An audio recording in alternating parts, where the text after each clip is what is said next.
On va évoluer maintenant avec l'Algérie. Le chef d'état-major de l'armée algérienne a appelé mercredi au dialogue avec les institutions de l'État après avoir opposé mardi une fin de non-recevoir aux revendications des manifestants qui réclament la mise en place d'institutions de transition ad hoc pour gérer l'après Abdelaziz Bouteflika.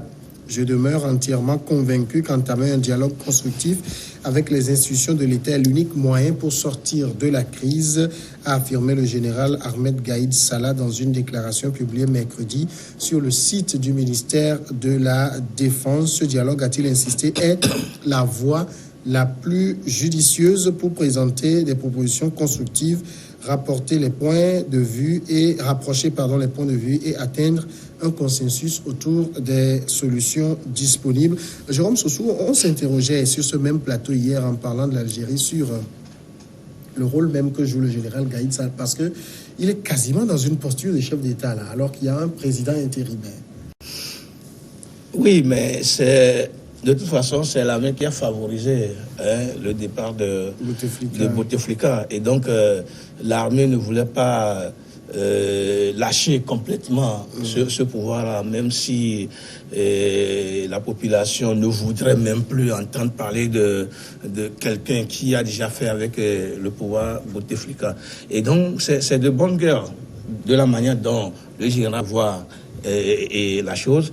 Et puis, il se dit peut-être qu'il s'il lâche complètement le pouvoir, il ne sait pas comment ça va se gérer demain. Il faudrait qu'il mette les gars autour avant de, si possible, le laisser. Mais moi, ce que je crains, je continue de craindre, si on ne sait pas faire, on va tomber dans la situation de la Libye. Oui, moi, je crains beaucoup cette manière de faire. Il faudrait qu'il y ait que la population accepte le dialogue donc du général, qu'on discute véritablement, qu'on trouve un juste milieu satisfaisant des deux côtés, que de vouloir être catégorique sur des positions pour que finalement on tombe sur dans des travers, dans des crises profondes comme ce que connaît la Libye depuis la mort de Kadhafi jusqu'à ce jour-là. Jean-Paul Labos, ce que je dis, par exemple, c'est la même chose que semble constater le Front des forces socialistes qui parle d'ingérence du chef d'état-major dans les affaires politiques. J'espère que c'est pour plaisanter, parce que quoi qu'on dise aujourd'hui, celui qui a l'effectivité du pouvoir en Algérie, c'est le chef d'état-major des forces armées. Et puis, si on en est là, si on a le Bouteflika est parti, tout ça, c'est vrai, c'est sous la pression de la rue, mais avec le soutien de l'armée. Sans l'armée, on le voit au Soudan, on l'a vu en Égypte, pendant le printemps arabe, en Tunisie, tout ça. L'armée a nécessairement son mot à dire pour faire basculer les choses à un moment donné. Même si vous êtes 10 000, 20 000, 50 000, 1 million dans la rue, c'est l'armée qui, au final, a le dernier mot. On le voit aussi au Venezuela, malgré tous les efforts déployés par le président autoproclamé, soutenu par Washington, Paris, Bruxelles, etc. Il n'a toujours pas pris le pouvoir parce que l'armée n'a pas encore basculé. Donc c'est l'armée qui fait basculer les choses à un moment donné. Et on ne peut pas faire comme si cette armée n'existait pas en Algérie. L'armée est bien présente en Algérie depuis des années. C'est elle qui détient, comme je l'ai dit, l'effectivité du pouvoir. Donc il faudra nécessairement composer avec elle. Elle ne peut pas être totalement exclue du jeu. D'ailleurs, je ne vois pas comment ceux qui appellent au départ de tous les barons, tous ceux qui ont fricoté avec le régime, l'armée, tout ça, je ne vois pas comment ils puissent partir, comment ils vont organiser la transition sans ces personnes-là. Parce que il n'y a pas l'opposition aujourd'hui en Algérie, elle est un peu disparate. C'est vrai que le régime a fait en sorte d'avoir une opposition très faible. Donc, comment et qui ils vont désigner comme acteurs de la transition. Donc ça ne peut se faire qu'avec l'armée, ceux qui sont là. Qu'il y ait plus de personnalités civiles dans le prochain gouvernement, tout ça, pourquoi pas, mais ce sera nécessairement avec l'armée. L'armée a aussi son mot à dire parce qu'ils sont dans une zone très conflictuelle avec les poussées djihadistes de tous les côtés. Et l'Algérie elle-même, elle a connu pendant des années les conflits avec les islamistes. Donc, on ne peut pas exclure le fait que si on fragilise l'armée, on risque de se retrouver dans la situation des années 90 avec des attentats par-ci et par-là. Donc, oui, à une transition politique pacifique, mais nécessairement avec l'armée algérienne. Oui, mais que l'armée joue un rôle prépondérant, d'accord, mais là, par exemple, le président par intérim Abdelkader Ben Salah est quasi inexistant. C'est le chef d'état-major qui est sur tous les fronts, qui fait les annonces, qui appelle au dialogue, qui dit si, qui calme la rue et tout. On ne sent pas le président, celui qui a remplacé Bouteflika, qui est censé organiser les élections. Ben, je crois que sur le sujet, je ne dirais pas autre chose que ce qu'a dit Jean-Paul Agbo. Parce que vous savez, il faut que l'histoire nous instruise. Hein. Je ne veux pas aller trop loin dans l'histoire, mais je voudrais dire tout simplement que prendre par exemple le cas du Togo, c'est pas trop aisé. Et après, c'est vrai, vous avez vu les errements qu'on a eus. Qu'est-ce qui constitue en fait la constante? C'est que je l'ai dit à plusieurs reprises ici, que dans des États où la nation n'est pas encore très élaborée, la force qui constitue la continuité de l'État, c'est la force la plus organisée qui est en ce moment l'armée. C'est presque comme ça dans presque tous les pays africains.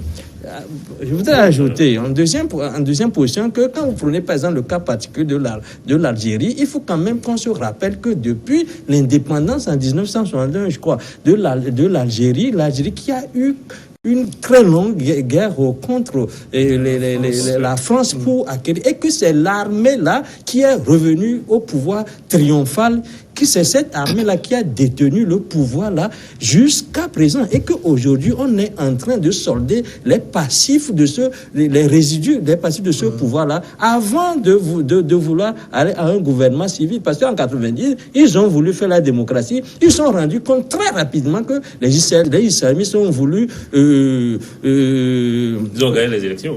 Ils ont gagné les élections, ils se sont rendus compte que le pouvoir allait échapper à l'armée au profit des forces des islamistes, et très rapidement ils ont fermé cette page-là pour revenir à ce que l'Algérie a toujours été. Et si lorsqu'on dit aujourd'hui que voilà, c'est le chef d'état-major qui parle alors qu'il y a celui qui assume l'intérim, est-ce que celui qui il est commis par l'armée? Et autour de Bouteflika, c'est toujours l'armée, c'est cette armée-là qui a constitué cette coquille-là de garantie et de comment le dire, jusqu'à ce que récemment le peuple ne se mette dans la rue. Et je crois est-ce que c'est pas aussi contre tout ça que les Algériens sont dans la rue?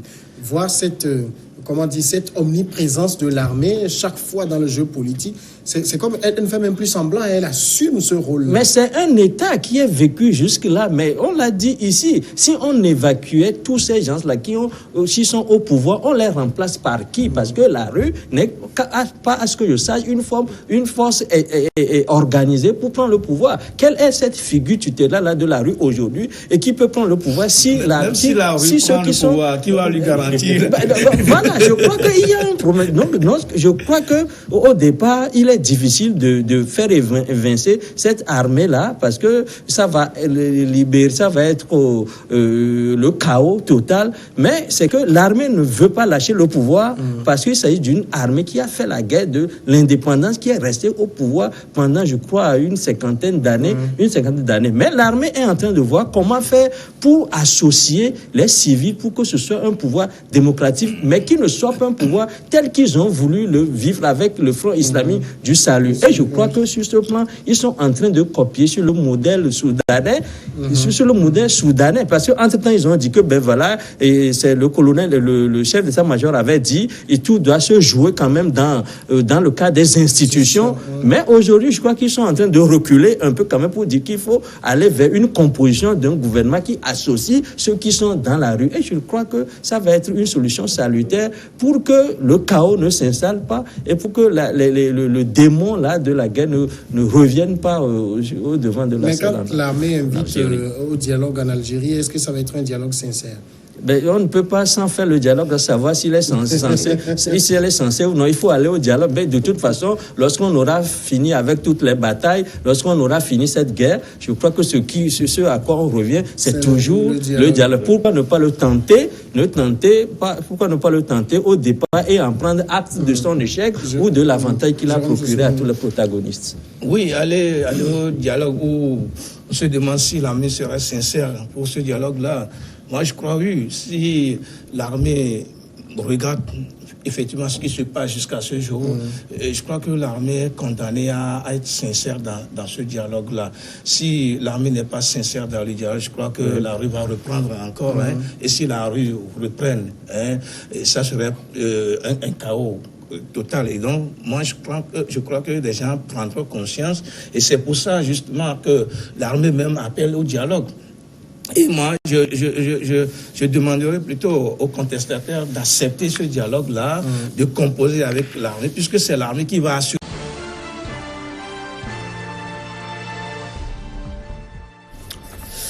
Merci de rester à notre compagnie. Voici les titres à la une de l'actualité. Le Soudan au cœur d'une rencontre à Addis Abeba, une rencontre de 48 heures à l'appel du bloc régional est-africain IGAD pour relancer l'accord de paix signé en septembre 2018 dans la capitale éthiopienne et actuellement dans l'impasse. Au Bénin, retour au calme à Cotonou au lendemain des échauffourées autour du domicile de Yahi Boni. Une personne est morte et une autre grièvement blessée depuis le début des violences qui ont éclaté mercredi après-midi après le déploiement des forces de sécurité autour du domicile de l'ancien président de la capitale économique. Et puis au Venezuela, la tension est toujours vive entre l'opposition et le président Nicolás Maduro, le chef de l'État dont la légitimité est refutée par l'opposant Juan Guaido est une nouvelle fois monté au chrono et appelle l'armée à combattre tous les putschistes dans un discours jeudi au lendemain de nouvelles manifestations contre lui. Voilà tous les titres. Excellente suite de nos programmes.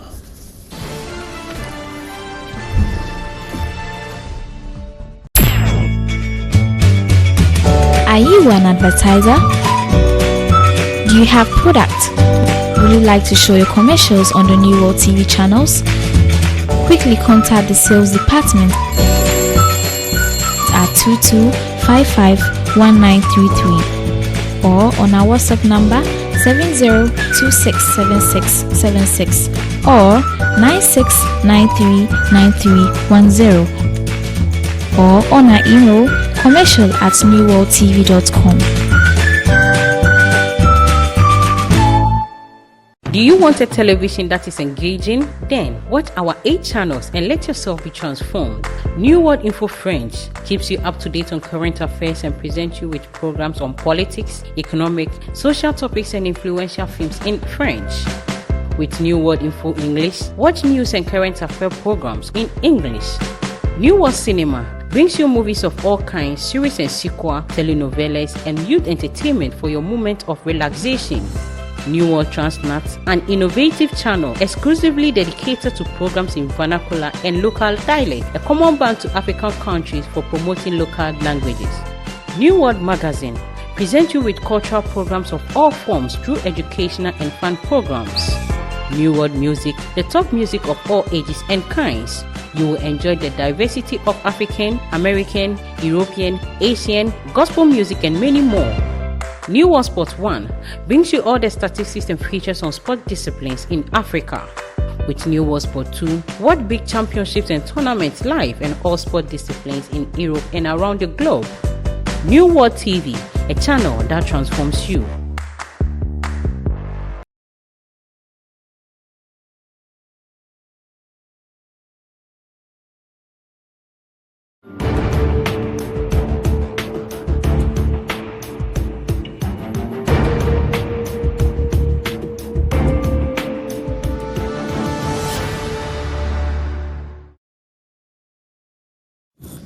Nous passons maintenant au Togo vers une loi sur la déclaration des biens des dirigeants. Le président de la République togolaise s'est adressé, on se le rappelle, le 26 avril dernier à l'Assemblée, aux députés à l'Assemblée nationale.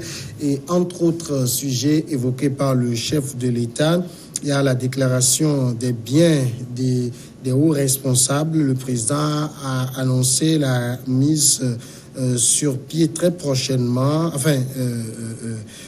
une loi organique donc qui sera votée très prochainement pour rendre effective la mesure. Et je signale que la déclaration de patrimoine est prévue à l'article 145 de la Constitution togolaise qui dit le président de la République, le Premier ministre, les membres du gouvernement, le président et les membres du bureau de l'Assemblée nationale et du Sénat et les directeurs des administrations centrales et des entreprises publiques doivent faire devant la Cour suprême une déclaration de leurs biens et avoirs au début et à la fin de leur mandat ou de leur fonction.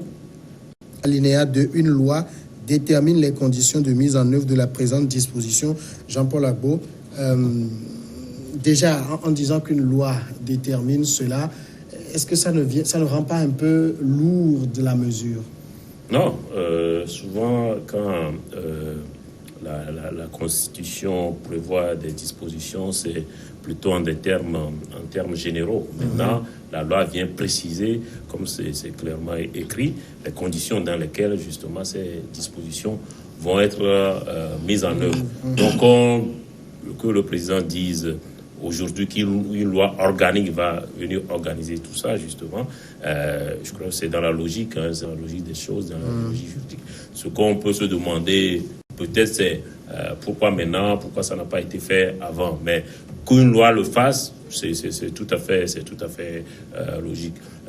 Beaucoup diront qu'il était temps, parce que effectivement, si on veut un État moderne, transparent, en qui les citoyens ont confiance, il faut nécessairement d'abord respecter les dispositions constitutionnelles et puis aussi faire preuve justement de transparence. Souvent, y compris dans la presse d'ailleurs, les dirigeants, que ce soit des dirigeants politiques, des dirigeants économiques, sont soupçonnés de s'enrichir plus que de raison. Donc si cette mesure venait être mise en place, ce serait un bon signal justement pour les citoyens dans un contexte où aussi on veut attirer les investisseurs, on veut solliciter du secteur privé l'appui au plan national de développement. Donc toutes ces actions peuvent donner justement l'image d'un pays qui fait un effort sur la transparence, il fait un effort sur l'assainissement des finances publiques, etc., etc. Donc tout ça s'inscrit dans une dynamique. Reste à espérer que ce ne soit pas eu un effet d'annonce et que ça va être une réalité dans les prochaines semaines. Jérôme Soussou, sur la mesure. Moi, je suis complètement étonné que le chef de l'État disait qu'on va prendre une loi organique pour organiser justement cette mesure-là. Alors qu'il y a la PLUSIA qui est déjà une commission de lutte contre la corruption. Et donc je me dis, quelle est alors la responsabilité de cette commission-là? Si depuis qu'elle a été mise sur pied, elle n'a pas encore mis la main sur quelqu'un qui aurait déjà détourné un bien ou qui aurait déjà pris un bien du pays, alors que le chef de l'État a déclaré qu'il y a une minorité qui s'accapare des biens du pays. Et aujourd'hui que la PLUSIA se dit qu'elle est en train de sensibiliser, je ne sais pas si ce sont les fonctionnaires, les hauts fonctionnaires de l'État, comme quoi il ne serait pas bien de prendre l'argent du pays, alors que d'autres en ont beaucoup pris. Et on ne leur dit rien. Je donne toujours cet exemple-là. Les 26 milliards pour construire la route Lomé à Vaughan-en-Foin. Et je prends toujours l'exemple sur les 26 milliards ou les 30 milliards pour le siège de la TVT. Et jusqu'à présent, rien n'est dit sur ça. Et dans la déclaration même du chef de l'État, il n'a pas dit dans une semaine, dans 3 semaines, on va prendre cette loi organique-là. Il est venu faire une annonce. Moi, je suis étonné, je n'ai rien compris. Or, le chef de l'État aurait déjà pris cette décision ou déjà pris cette loi organique-là, vient lorsqu'il était venu devant l'Assemblée, il dit, mais on a pris une loi, on a ça préfet à partir d'aujourd'hui, à partir de demain. Ça serait beaucoup plus, comment peut-on, acceptable que de dire qu'on va prendre prochainement, sans préciser la date à laquelle on va prendre cette loi organique-là. Je me dis, je ne sais pas comment ça va se faire en réalité. Alors, Chris, c'est quand même une prescription de la Constitution. Et on sait que la Constitution, parce que l'article 146 de cette même Constitution dit « La source de toute légitimité découle de la présente Constitution ». Donc, elle s'applique à tout le monde depuis le temps. On n'a jamais pensé à prendre cette loi pour respecter ne serait-ce que l'article 145 de la Constitution. Je crois que tu as touché du doigt un point sur lequel je veux même intervenir. Je crois que là, nous parlons des dispositions de l'article de 92, c'est bien ça? Oui. Et puis, depuis 92, il y a eu une succession de gouvernements, de présidents, ou du moins de gouvernements, autant du côté de l'opposition que du côté du régime en place. Personne ne s'est occupé de la chose. Et pourtant, tout le monde dit que c'est tel qui ne respecte pas la Constitution, tel qui ne respecte pas la Constitution. Mais je crois que depuis lors, on a eu au moins des chefs de gouvernement issus des rangs de l'opposition. Si je me rappelle, et je me demande pourquoi personne s'en est occupé. Parce que justement, personne ne veut être contrôlé. Il est dit qu'il faut que vous soyez l'exemple de ce que vous voulez voir, comment le dire, bon, ce que vous voulez voir se réaliser dans la vie, c'est le modèle de cette chose-là. Et puis, on a constaté qu'au Togo, on aime bien parler, mais personne ne veut assumer ce qu'on reproche à l'autre. Voilà le premier point que je voudrais ajouter. Maintenant, Jean-Paul le dit tout à l'heure, pourquoi maintenant, pourquoi pas avant? Bien entendu, le président de la République dans la 14e année de son mandat. L'année prochaine, je crois que les gens ont dit qu'il vaudrait mieux qu'on le fasse aujourd'hui que de ne jamais le faire.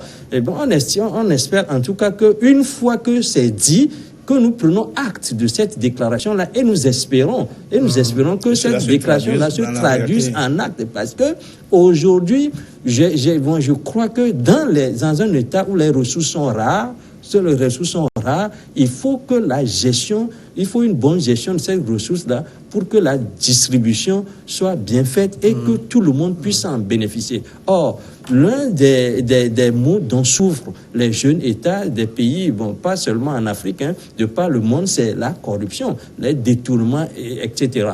Mais alors que si nous sommes au Togo où les ressources sont rares, comme nous le constatons dans le panier de la ménagère tout le temps, qu'il n'y a pas assez de ressources pour tel ou tel, pour les infrastructures, pour l'éducation, pour l'économie et pour l'emploi, et qu'on constate que certains sont milliardaires et que ce sont les gens issus de l'administration qui sont ces milliardaires-là et qui n'investissent pas. Quand on prend par exemple le Bénin, quand on prend par exemple le Mali, ceux qui sont les milliardaires-là sont des gens qui sont issus du monde des affaires. Mais au Togo, les milliardaires sont issus de l'administration, ce qui pose problème. Et je crois que ce à quoi nous voulons, moi en particulièrement, je voudrais inviter le chef de l'État, c'est de faire à partir de maintenant, à partir de cette déclaration-là, de la lutte contre la corruption, contre les détournements des deniers publics, un cheval de bataille, parce qu'il n'est jamais trop tard pour mieux faire. Mais si il fait cette déclaration-là aujourd'hui, que les acteurs suivent et qu'il fasse de ce mandat-là un mandat qui fasse la rupture avec... Le mandat est fini déjà. Oui, mais de toute façon... nous sommes en 2019. Déjà, on peut poser de toute façon les jalons. Et qui sait pourquoi cette déclaration-là est faite maintenant? Je crois que ce n'est pas venu ex nihilo. Maintenant, ma préoccupation, Jean-Paul, c'est que quand on lit bien l'article 145, on connaît qui doit faire des déclarations, on sait où le faire. Maintenant, ce que je ne comprends pas, c'est vrai, c'est la loi qui dit, une loi va déterminer les conditions de mise en œuvre. Moi, la pratique. Je finis ma question. J'ai lu des déclarations de bien d'autres chefs d'État comme Mamadou Issifou. Ils ont juste listé ce qu'ils ont comme bien, en mettant l'entête conformément à tel, et l'ont envoyé selon une procédure définie dans une loi. Vous dites, je n'ai pas lu cette déclaration, vous dites qu'ils ont juste envoyé un courrier. Donc, c'est peut-être ce que la loi nigérienne prévoit. Donc, on ne peut pas, sur la base c'est pas seulement en cette matière qu'une loi organique vient organiser. Il y a beaucoup de matières dans lesquelles, justement, les dispositions constitutionnelles sont étayées ou détaillées grâce à une loi organique. Donc, qu'on dise qu'une loi organique va organiser, il n'y a rien de scandaleux dedans, surtout que c'est ce que prévoit la Constitution. Donc, de ce point de vue, l'annonce du chef de l'État est respectueuse de la Constitution.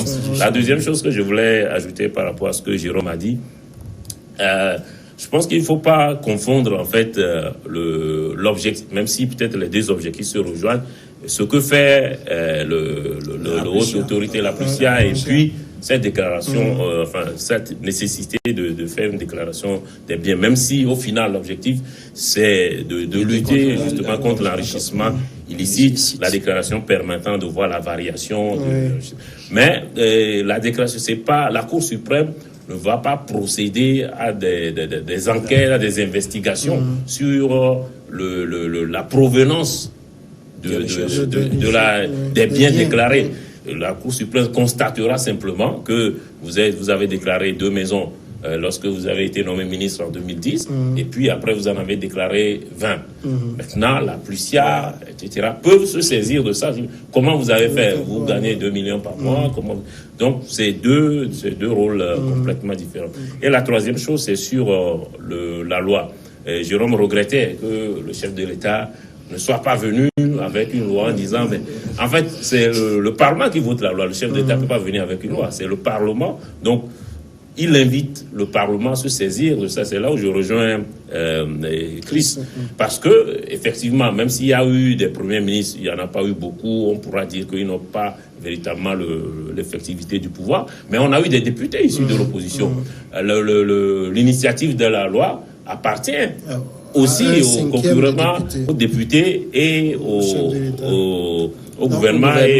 Donc, les députés, y compris ceux de l'opposition, auraient pu prendre l'initiative de proposer une loi qui viendrait organiser la déclaration. Mais ils ne l'ont pas fait non plus.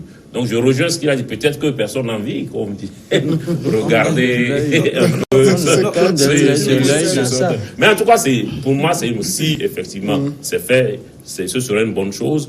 D'abord, en termes de respect de la Constitution, en termes de signal envers l'opinion, les citoyens, et surtout aussi envers envers les investisseurs, les opérateurs économiques qu'on essaie de faire venir dans notre pays, qu'on est aujourd'hui dans une nouvelle dynamique où le Togo a opté définitivement pour la transparence. Oui, ce n'est pas pour répondre à Jean-Paul, mais je me dis, le chef de l'État aurait déjà pris cette initiative avec, naturellement, l'Assemblée nationale sortante ou avant prendre cette loi organique-là et venir, la dernière fois, la présenter. Ce n'est pas maintenant qu'il faut venir faire des annonces. Alors qu'on sait que le chef de l'État a toujours... Je suis d'accord. Mais on sait que le chef de l'État a toujours habitué les Togolais par des déclarations qui ne sont jamais allées dans la concrétisation. Et ça fait que parfois, on doute quand le chef de l'État continue de faire des déclarations. Moi, je suis devenu Saint Thomas à chaque fois quand le chef de l'État dit quelque chose. Et j'attends que ce que le chef de l'État se concrétise avant que je ne l'applaudisse. Et maintenant, il a fait encore une déclaration de plus, à mon avis. Et donc, j'attends si véritablement, aujourd'hui, on sait que l'Assemblée nationale, elle est prise par ces questions de réforme-là.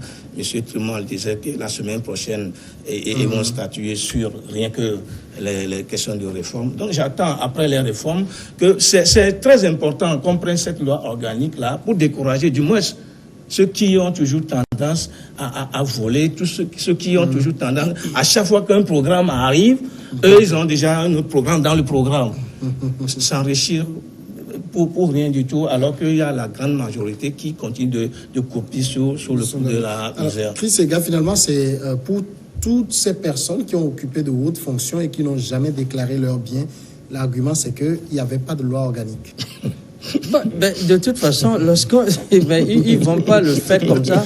Non, c'est-à-dire que c'est sérieux lorsqu'on parle de loi organique. Ce n'est pas parce que c'est fort qu'il le dit, mais c'est dans la pratique, c'est comme cela. Parce que la Constitution. C'est la question, c'est parce qu'il n'y a pas de loi organique. C'est-à-dire la loi, ça organise comment on le fait. Donc ils vont dire simplement, on ne savait pas comment le faire. il n'y avait aucune procédure. Mais surtout que personne n'avait envie de le faire. Donc, si aucune loi n'organisait la chose, ou bien ne leur fasse injonction de le faire, je crois qu'il ne va pas le faire. Rappelez-vous que le ministère de Kako Moukpo, ça n'a pas fait plaisir. Prospective, tout ça, d'évaluation. On ne sait pas très bien ce qu'on mettait dans cette désignation un peu ronflante à mon sens, mais personne, ça n'a pas fait les gens n'étaient pas heureux avec cette initiative-là. Le chef de l'État avait bien créé cette initiative-là et nous avons applaudi. Mais dans la pratique, je crois que c'est toujours très difficile. Et c'est ce que la loi organique vient répéter.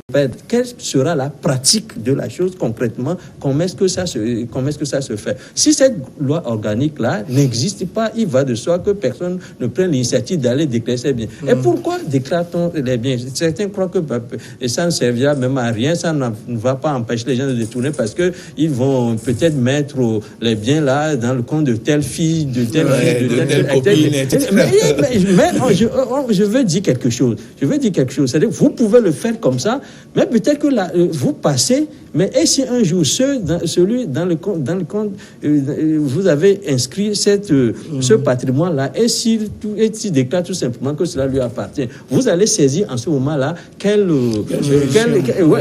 tribunal pour faire que c'est à vous. Parce que vous aviez 2 maisons, vous avez déclaré après une autre maison, alors que vous en avez peut-être 20, vous avez mis 10 maisons. Mais les gens peuvent aussi utiliser ces situations-là pour s'en approprier tout simplement parce que vous l'avez fait de façon illicite. Et lorsque quelqu'un va déclarer que cela lui appartient, c'est devant quel tribunal allez vous porter. Donc il ne faut pas que les gens pensent que la loi leur fait injonction de déclarer, ils vont dire que de toute façon ça ne nous empêche pas. Il faut qu'ils se rappellent ce que nous disons ce soir, que vous le faites aujourd'hui, mais 5 ans, 10 ans peut-être après, il y a un problème, un contentieux sur ce bien-là, et c'est en ce moment-là que vous avez un embarras sérieux à surmonter. Oui, sérieux, mais moi je me rappelle, il n'y a pas cette loi organique lorsque le général Yadema prenait des gens. Lorsque Yadema prenait des gens, celui qui a volé quelque chose, Yadema le prend. C'est un autre régime, mais ce n'est pas souhaitable. Non, mais sur dossier, le procureur peut quand même se saisir de certains dossiers. Puisque la presse ne cesse de crier sur des gens, ceux qui volent souvent. Sur dossier, il y a le service de renseignement qui fait des enquêtes, qui saisit le procureur pour se saisir du dossier, et puis on met des gens en prison ou on le prend, on leur retire ce qu'ils ont volé. Maintenant, si on demande d'attendre jusqu'à ce qu'on fasse une loi organique pour mettre en place les garde-fous avant de commencer, moi je crois que ça va encore durer, alors que nous aujourd'hui on veut voir rapidement les gens qui volent soient découragés. Non, encore une fois, je crois que le fait qu'il n'y ait pas encore de loi organique pour la mise en œuvre de cette disposition n'exclut pas qu'on poursuive des gens qui volent.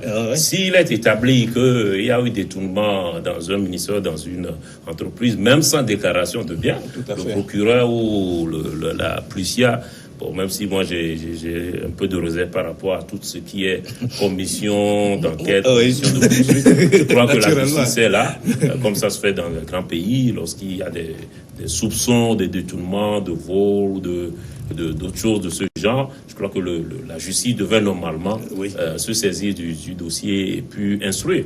Si c'est établi comme ce que la presse sort souvent, oui, on poursuit. Si c'est pas établi, bon, voilà quoi. Donc, la déclaration de biens ne doit pas empêcher la justice ni la haute autorité contre la corruption de faire le travail. Alors maintenant, la loi dit clairement, on déclare à la prise de fonction et à la fin de fonction, ça permet de mesurer la variation qu'il y avait entre les deux choses. Mais maintenant, est-ce que nos pays ont les moyens véritablement? Ça, c'est la bonne question. Est-ce que véritablement, on aura la Cour suprême, tout ça, est-ce qu'ils auront les moyens de vérifier? C'est ça, parce qu'effectivement, on peut... des gens qui ont 25 maisons, y compris à New York, ils peuvent venir dire qu'ils ont peut-être une case au village.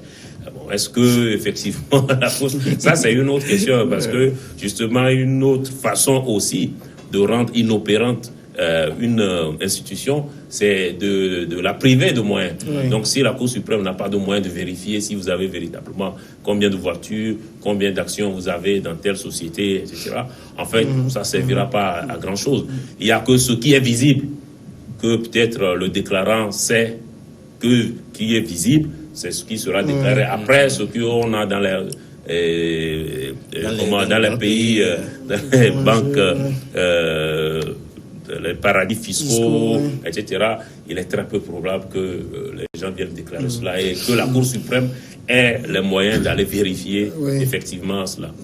Oui, ce que je voudrais dire, c'est que lorsque vous faites une déclaration sur honneur et que vous mentez, c'est un mensonge sous serment. Hein, ça veut dire que c'est un acte juridique qui vous poursuit, qui vous poursuivra toute la vie. Parce que il ne faut pas que les gens prennent ça pour du superflu et dire que ben voilà, ils peuvent faire de la fantaisie, parce que là c'est un acte juridique, parce que ce que vous avez déclaré à un moment donné, c'est ça, parce qu'il est dit qu'il n'y a que les bêtes qu'on lie avec des cordes, mais l'homme est lié avec ce qui sort de sa bouche. Lorsque vous prenez un serment comme ça et que vous mentez à la Cour suprême, c'est un acte juridique, et cet acte-là peut être opposable.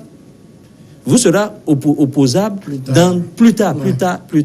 Parce que, vous savez, les gens font des déclarations, ils oublient même qu'ils ont eu à faire ces déclarations à un moment donné, et après, ils se laissent aller, et on se rend compte que... Mais si on veut être vraiment sérieux avec cette disposition-là de la Cour suprême, c'est un couteau très tranchant, parce que il ne vous mord pas maintenant. Mais lorsque vous voyez que le régime qui est favorable à tel ou qui vous est favorable changeait sur un autre régime, on peut utiliser éventuellement ces actes-là à tout moment.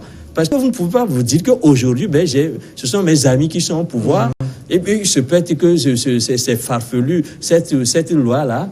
Mais si les choses changeaient, ce que vous avez dit entre-temps peut vous être opposable à tout moment, et il faut que les gens réfléchissent.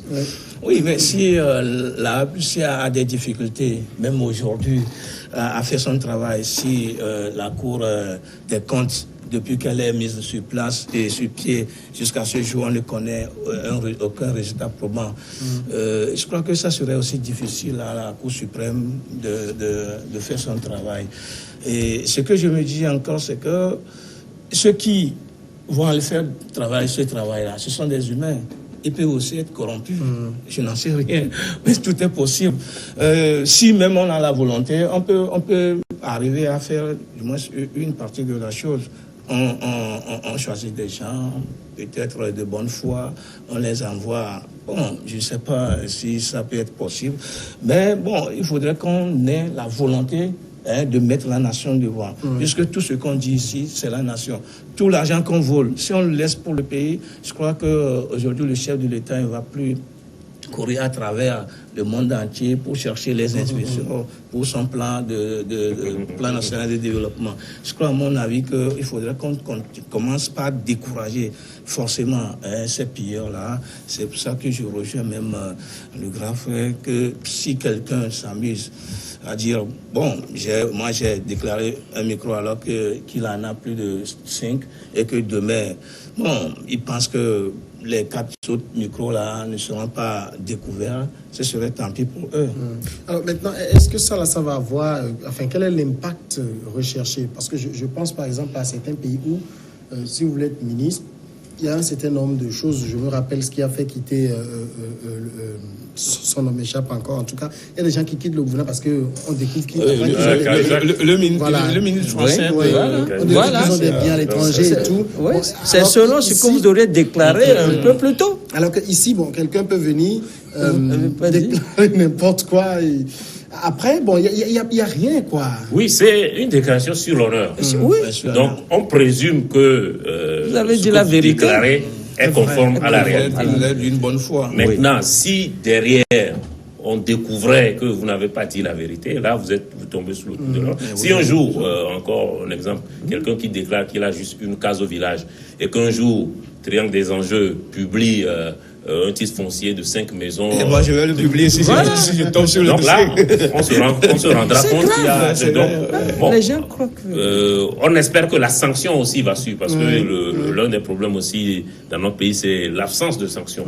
Donc, dans ce cas de figure, il faut nécessairement qu'il y ait sanctions, que la personne elle-même démissionne, comme ça se passe dans d'autres pays, et puis qu'elle soit poursuivie pour déclaration mensongère, etc. Donc, voilà. Ouais, par exemple, vous estimez qu'entre-temps, c'est la France officielle qui se met à dire que tel président ou tel autre a telle maison, telle voiture, etc. Alors que si ceux-là étaient censés déclarer leurs biens, il aurait pu ne pas mentionner cela. Et tout simplement, qu'est-ce qui a été fait? Ces biens-là ont été saisis. Si, par exemple, vous avez dit que cela, c'est pas pour vous, mais plus tard, c'est qu'il ne faut pas que les gens croient que c'est du superflu. Lorsqu'on vous demande de déclarer votre bien, que vous pouvez faire de façon fantaisiste cette déclaration-là. Et on rappelle que c'est un acte qui a du sens juridique et un acte qui vous poursuit toute la vie. Et parce que peut-être que ce sont vos héritiers qui, un jour, qui vont se que vous tel ou tel, et la loi là, et votre déclaration est là,